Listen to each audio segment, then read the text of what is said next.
بسم اللہ الرحمن الرحیم۔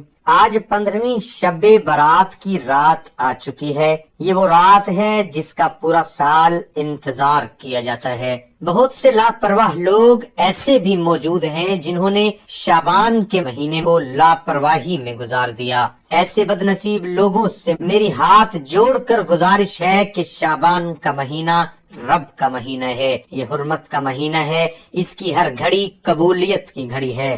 ہر لمحے رحمتیں برکتیں موسلادھار بارش کی طرح برس رہی ہیں۔ کوئی مانگنے والا ہو، اگر آپ نے شعبان کے مہینے میں رب سے کچھ نہیں مانگا، آج 15ویں شب برات کی رات ہے، آج کا وظیفہ کسی صورت مت چھوڑیے۔ شب برات وہ رات ہے جس دن گناہوں کی بخشش ہو جاتی ہے۔ ارشاد فرمایا رسول اللہ صلی اللہ علیہ وآلہ وسلم نے کہ اے عائشہ، تم جانتی ہو اس رات میں کیا ہوتا ہے؟ عرض کی یا رسول اللہ بتلائیے، اس میں کیا ہوتا ہے؟ آپ صلی اللہ علیہ وآلہ وسلم نے فرمایا اس رات میں یہ ہوتا ہے کہ آدم علیہ السلام کی اولاد میں سے جو شخص اس سال پیدا ہوگا اور جو اس سال میں مرے گا، اس کا مرنا اور پیدا ہونا لکھا جاتا ہے، اور جو فرشتے ان کاموں پر مقرر ہیں ان کو اطلاع دی جاتی ہے، اور جتنا رزق مخلوق کو اس برس ملے گا سب لکھا جاتا ہے۔ اور اس 15ویں رات اللہ تعالیٰ سورج ڈوبتے ہی اس دنیا کے آسمان پر تشریف لاتے ہیں اور ارشاد فرماتے ہیں کہ کوئی نیک بندہ ایسا ہے جو ہم سے بخشش مانگے تو ہم اس کو بخش دیں، کوئی رزق مانگے تو ہم اس کو رزق دیں، کوئی مصیبت کا مارا دعا کرے تو اس کی مصیبت دور کریں۔ اسی طرح صبح ہونے تک ارشاد فرماتے ہیں بس بندوں کو چاہیے کہ اس رات میں خوب عبادت کریں اور اپنے گناہوں کی معافی مانگیں، اور 15ویں تاریخ کو روزہ رکھیں، اور اللہ تعالیٰ اس رات میں اپنی مہربانی سے بے شمار بندوں کو بخشتا ہے، مگر کافر مشرک کینہ رکھنے والے کو اور قاتل کو نہیں بخشا۔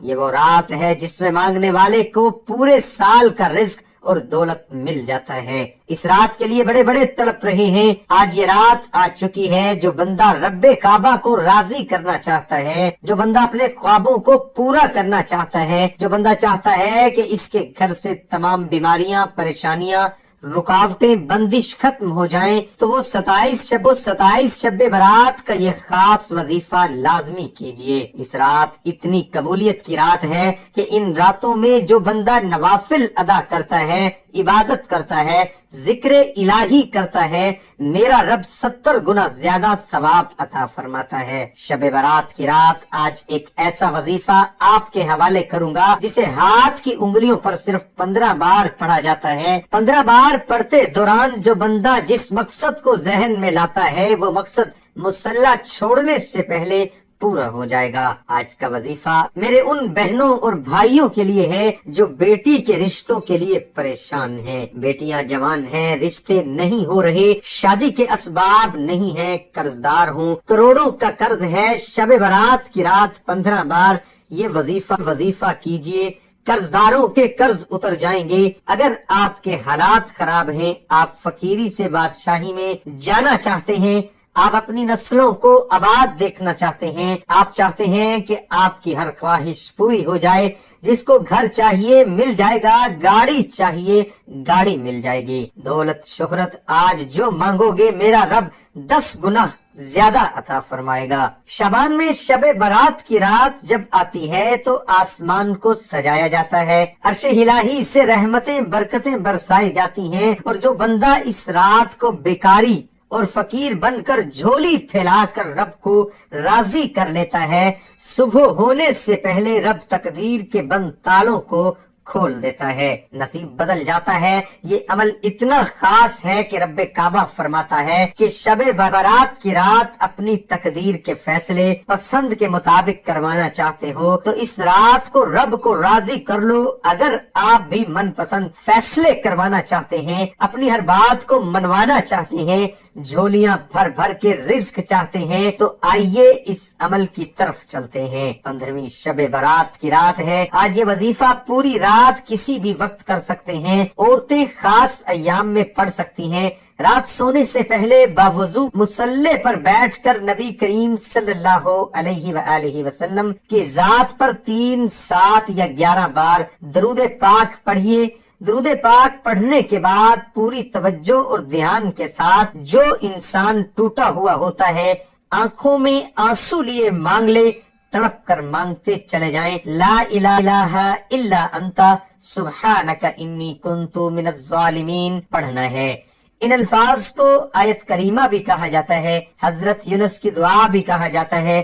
ان الفاظ کی فضیلت اتنی زیادہ ہے کہ حضرت یونس علیہ السلام نے مچھلی کے پیٹ میں رب کو سبحان سے پکارا، میرے رب نے مچھلی کے پیٹ سے آزادی عطا فرمائی۔ اور جب ان الفاظ کو آیت کریمہ کو 15ویں شب برات کی رات ہاتھ کی انگلیوں پر 15 بار پڑھ لیا جاتا ہے، پھر غربت تنگ دستی سے نجات مل جاتی ہے، قرضداروں کے قرضوں سے نجات مل جاتی ہے، سالوں سے نہ پورے ہونے والی حاجت غیبی خزانوں سے پوری ہو جاتی ہے۔ آپ جس چیز میں ہاتھ ڈالو گے وہ سونا ہو جائے گی۔ آج تھوڑا نہ مانگنا، آج بھر بھر کے مانگنا۔ بیٹیاں رشتے کے لیے پڑھ لیں، بیٹے نوکری کے لیے پڑھ لیں۔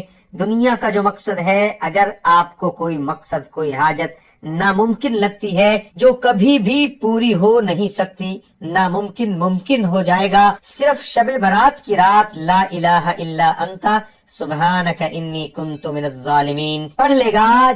جب آپ کی زبان سے نکل رہا ہو، آپ روتے ہوئے، تڑپتے ہوئے، سسکتے ہوئے رب العالمین سے مانگتے چلے جائیں۔ میں پورے یقین کامل سے کہتا ہوں، شب برات کی رات 15 بار آیت کریمہ پڑھنے کی دیر ہے۔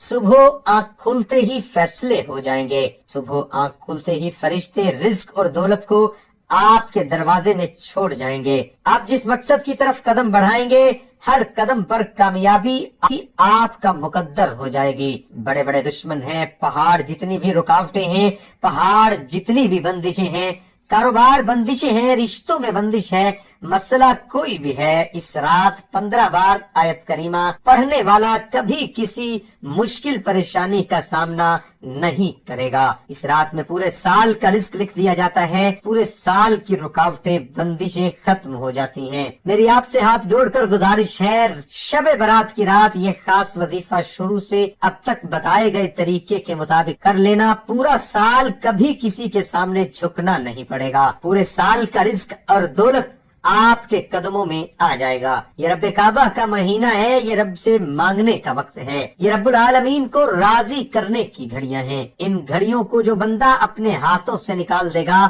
پورا سال ٹھوکریں، محتاجیاں، تانے اس کا مقدر ہو جائیں گے۔ میرا بس چلتا، میں آپ کو بازو سے پکڑ کر مصلی پر بٹھاتا اور کہتا، شب برات کی رات ہے، یہ رات ایک بار آتی ہے۔ جب ہر راستہ بند ہو جائے تو آپ مایوس نہ ہوں، بلکہ یہ ایک آیت اور ایک سورت پڑھ لیں۔ اس وظیفے کو پڑھنے کے بعد آپ خود اللہ کی مدد کو آتے دیکھیں گے۔ آج کی اس ویڈیو میں آپ کو ایک ایسا وظیفہ بتایا جائے گا، اور جب آپ اس وظیفے کو شروع ہی کریں گے تو انشاءاللہ اللہ تعالیٰ آپ کی بڑی بڑی مشکلیں دور فرما دے گا۔ تمام دوستوں سے گزارش ہے کہ ویڈیو کو مکمل دیکھیے گا۔ محترم ناظرین، اللہ تعالیٰ آپ کے بڑے بڑے غم ختم فرما دے گا، بڑی بڑی بیماریاں اور جادو جنات سے آپ کی حفاظت فرما دے گا۔ یہ قرآن پاک کی ایک آیت ہے، اور یہ کتنی برکتوں والی آیت ہے۔ تقریباً قرآن کی ہر سورت سے پہلے یہ آیت پڑھی جاتی ہے۔ جب یہ آیت نازل ہوئی تو اللہ تعالیٰ نے اپنی عزت کی قسم اٹھا کر فرمایا کہ جو بندہ بھی کسی کام کو شروع کرنے سے پہلے اس آیت کو پڑھے گا، میں اس کے کام میں اس کی مدد ضرور فرماؤں گا اور اسے برکت ضرور عطا فرماؤں گا۔ اللہ اکبر، یہ حدیث کا مفہوم ہے۔ محترم ناظرین، وہ قرآن پاک کی برکتوں والی، رحمتوں والی آیت ہے۔ بس یہ آیت کرنا آپ نے ایسے ہے، آپ نے سارا دن بسم اللہ الرحمن الرحیم پڑھتے رہنا ہے، اور اس کے ساتھ آپ نے 11 مرتبہ سورۃ کوثر پڑھنی ہے۔ کسی بھی نماز کے بعد آپ یہ عمل کر سکتے ہیں، اور پڑھنے کے بعد پھر اللہ تعالیٰ سے دعا کرنی ہے۔ آپ نے یہ وظیفہ 2 دن کرنا ہے۔ تیسرے دن آپ کو اللہ کی مدد پہنچ جائے گی۔ پھر اس آیت کو پڑھنا شروع کر دینا ہے۔ اس آیت میں 2 اللہ تعالیٰ کے ایسے صفاتی نام ہیں، رحمان اور رحیم۔ جو بندہ ان کو پڑھتا ہے اللہ کی رحمت کو جوش آتا ہے، پھر اس بندے کی بڑی بڑی دعائیں قبول ہو جاتی ہیں اور اس کے بڑے بڑے غم اللہ تعالیٰ دور فرما دیتا ہے۔ بڑے لوگوں نے اس آیت کا وظیفہ کیا، کسی نے بتایا اس کو پڑھا اللہ نے دشمنوں سے بچایا، کسی نے بتایا اس آیت کو پڑھا اللہ نے بڑی بڑی بیماریاں ختم کر دیں، کسی نے بتایا میں نے رزق کے لیے پڑھا اللہ نے رزق حلال دیا، کسی نے بتایا رشتوں کے لیے پڑھا اللہ تعالیٰ نے شادی کے مسئلے حل کر دیے، اولاد کے لیے کسی نے بتایا اللہ نے بڑا فضل کیا۔ دنیا کے کسی کام کے لیے بھی یہ وظیفہ شروع کر لیں، کسی بھی نماز کے بعد بسم اللہ الرحمن الرحیم پڑھتے رہیں، اس کے بعد آپ نے 11 مرتبہ سورۃ کوثر پڑھنی ہے اور بعد میں اللہ سے دعا کریں۔ یہ وظیفہ آپ نے 2 دن کرنا ہے، آپ حیران رہ جائیں گے، اللہ تعالیٰ آپ کے ہر کام کو آسان کر دے گا اور آپ کی دعاؤں کو پورا فرما دے گا۔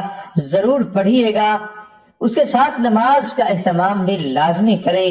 رسول اللہ صلی اللہ علیہ وسلم نے فرمایا جماعت کے ساتھ کسی کی نماز بازار میں یا اپنے گھر میں نماز پڑھنے سے درجوں میں کچھ اوپر 20 درجے زیادہ فضیلت رکھتی ہے، کیونکہ جب ایک شخص اچھی طرح وضو کرتا ہے پھر مسجد میں صرف نماز کے ارادے سے آتا ہے، نماز کے سوا اور کوئی چیز اسے لے جانے کا باعث نہیں بنتی، تو جو بھی قدم وہ اٹھاتا ہے اس سے 1 درجہ اس کا بلند ہوتا ہے یا اس کی وجہ سے 1 گناہ اس کا معاف ہوتا ہے۔ اور جب تک ایک شخص اپنے اس مصلی پر بیٹھا رہتا ہے جس پر اس نے نماز پڑھی ہے تو فرشتے برابر اس کے لیے رحمت کی دعائیں یوں کرتے رہتے ہیں، اے اللہ اس پر اپنی رحمتیں نازل فرما، اے اللہ اس پر رحم فرما۔ یہ اس وقت تک ہوتا رہتا ہے جب تک وہ وضو توڑ کر فرشتوں کو تکلیف نہ پہنچائے۔ جتنی دیر تک بھی آدمی نماز کی وجہ سے رکا رہتا ہے وہ سب نماز ہی میں شمار ہوتا ہے۔ رسول کریم صلی اللہ علیہ وسلم نے فرمایا اگر لوگوں کو معلوم ہو کہ اذان اور صف اول میں کتنا ثواب ہے اور پھر انہیں اس کے حاصل کرنے کے لیے قرآن دازی کرنی پڑتی تو وہ قرآن دازی بھی کرتے، اور اگر انہیں معلوم ہو جائے کہ نماز سویرے پڑھنے میں کتنا ثواب ہے تو لوگ ایک دوسرے سے سبقت کرنے لگیں، اور اگر انہیں معلوم ہو جائے کہ عشاء اور صبح کی کتنی فضیلتیں ہیں تو اگر گھٹنوں کے بل آنا پڑتا تو پھر بھی آتے۔ رسول اللہ صلی اللہ علیہ وسلم نے فرمایا جس نے اذان سن کر یہ دعا پڑھی، اے اللہ اس قابل پکار کے رب اور کھڑی ہونے والی نماز کے رب محمد صلی اللہ علیہ وآلہ وسلم کو قرب اور فضیلت عطا فرما اور انہیں مقام محمود پر کھڑا کیجیو جس کا تو نے ان سے وعدہ کیا ہے، تو اس کے لیے قیامت کے دن میری شفاعت ضرور ہوگی۔ محترم ناظرین، حضرت عمر بن خطاب رضی اللہ عنہ کے ساتھ رمضان کی ایک رات کو مسجد میں گیا، سب لوگ متفرق اور منتشر تھے، کوئی اکیلا نماز پڑھ رہا تھا اور کچھ کسی کے پیچھے کھڑے ہوئے تھے۔ اس پر عمر رضی اللہ عنہ نے فرمایا میرا خیال ہے کہ اگر میں تمام لوگوں کو ایک قاری کے پیچھے جمع کر دوں تو زیادہ اچھا ہوگا، چنانچہ آپ نے یہی ٹھان کر ابی بن کعب رضی اللہ عنہ کو ان کا امام بنا دیا۔ پھر ایک رات جو میں ان کے ساتھ نکلا تو دیکھا کہ لوگ اپنے امام کے پیچھے نماز تراویح پڑھ رہے ہیں۔ حضرت عمر رضی اللہ عنہ نے فرمایا یہ نیا طریقہ بہتر اور مناسب ہے، اور رات کا وہ حصہ جس میں یہ لوگ سو جاتے ہیں اس حصے سے بہتر اور افضل ہے جس میں یہ نماز پڑھتے ہیں۔ آپ کی مراد رات کے آخری حصے کی فضیلت سے تھی، کیونکہ لوگ یہ نماز رات کے شروع ہی میں پڑھ لیتے تھے۔ دعا ہے کہ اللہ تعالیٰ میرا سنانا اور آپ کا سننا اپنی بارگاہ الہی میں قبول اور منظور فرمائے۔ آمین ثم آمین.